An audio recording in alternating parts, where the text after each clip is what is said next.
धामपुर नामक गांव में सोहन नाम का एक लड़का अपने माता पिता के साथ रहता था। वह बहुत ही आलसी था। वह ना तो पढ़ने जाता था और ना ही कोई काम करता था। वह दिन भर सोता और खाने के लिए उठता था। उसके इस स्वभाव को लेकर उसके माता पिता बहुत परेशान रहते थे। उनको ये चिंता सताती थी कि आगे चल के ये क्या करेगा। अरे, ये आलसी अभी तक सोया हुआ है, इसे जल्दी से जगा दो। मैं राशन की दुकान पर सामान बंधवा कर और उसे पैसे देकर मैं अपने काम पर निकल जाऊंगा। जी ठीक है, मैं इसे अभी जगा देती हूँ। देखो, ऐसे इस आलसी से मुझे कुछ उम्मीद तो नहीं है, पर मेरे पास इतना समय नहीं है, इसीलिए कह रहा हूँ इसे उठा करके सामान मंगवा लेना।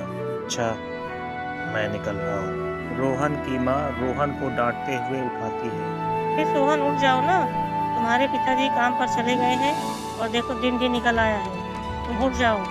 अरे माँ, क्यों मुझे इतनी जल्दी उठा रही हो? थोड़ी देर और सोने दो ना। बस सुबह ही तंग करने आ जाते हो, चैन से सोने भी नहीं देते। अभी तुम्हें चैन से सोना है? देखो कितने बज गए, पूरे 11 बज रहे हैं। जल्दी उठो और लाला की दुकान से जाके राशन ले आओ। लेकिन आलसी सोहन नहीं उठता है, जिससे उसकी माँ को ही राशन लेने के लिए बाजार जाना पड़ता है।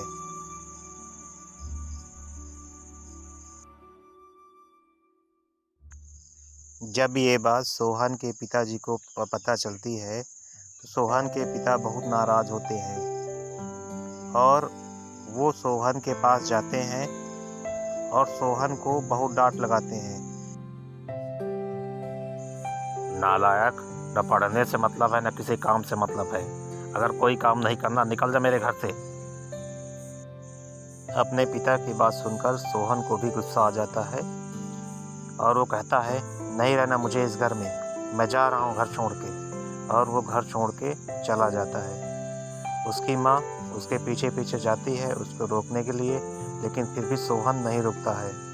इसलिए उसकी माँ रोते हुए अपने पति से कहती है, आपने क्यों डांटा उसको? बच्चा तो सुधर जाएगा, अभी जैसे जैसे बड़ा होगा उसको ज्ञान होगा तो सुधर जाएगा।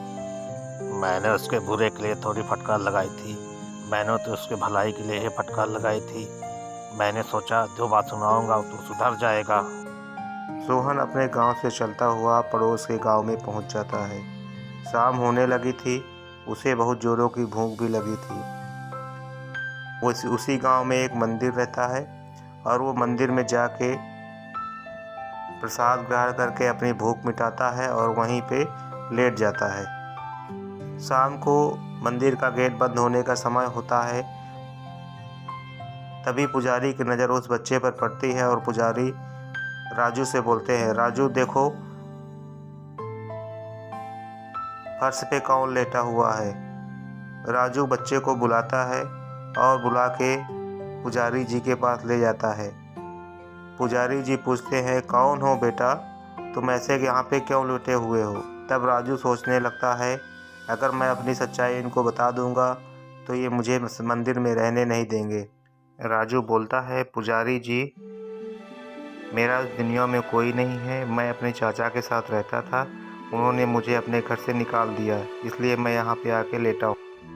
ठीक है, तुम यहाँ मंदिर में रह सकते हो। मंदिर में बहुत सारे भक्तों का आना जाना लगा रहता है। तुम राजू के साथ मिलके मंदिर की साफ सफाई कर दिया करना और राजू के कमरे में ही सो जाया करना। ये लो सोहन, यहाँ रह सकते हो, ये है तुम्हारे लेटने की जगह। सोहन वहीं मंदिर में रहने लगता है, लेकिन उसका आलसीपना नहीं जाता है। वो रामू के साथ किसी भी काम में हाथ नहीं बटाता है, हमेशा सोता रहता है, खाने के समय में सही समय पे आ जाता है और किसी काम में हाथ नहीं बटाता। सोहन के इस व्यवहार से नाराज राजू पुजारी जी के पास उसकी शिकायत करता है। पुजारी जी सोहन के पास आते हैं और बोलते हैं, सोहन, अगर तुमको इस मंदिर में रहना है तो राजू का काम में हाथ बटाना होगा। पुजारी की बातों से नाराज होकर सोहन मंदिर के सारे गहने चुरा के रात में ही निकल जाना चाह रहा था, लेकिन पुजारी को इस बात की भनक लग गई। इसलिए पुजारी गांव के सारे लोगों को इकट्ठा करके सोहन को रंगे हाथों पकड़ लिया और सभी गांव वालों ने मिलकर सोहन को पुलिस के हवाले करा दिया। इसीलिए कहा गया है दोस्तों, आलस्य नहीं करना चाहिए। आलस्य का नतीजा बहुत बुरा होता है।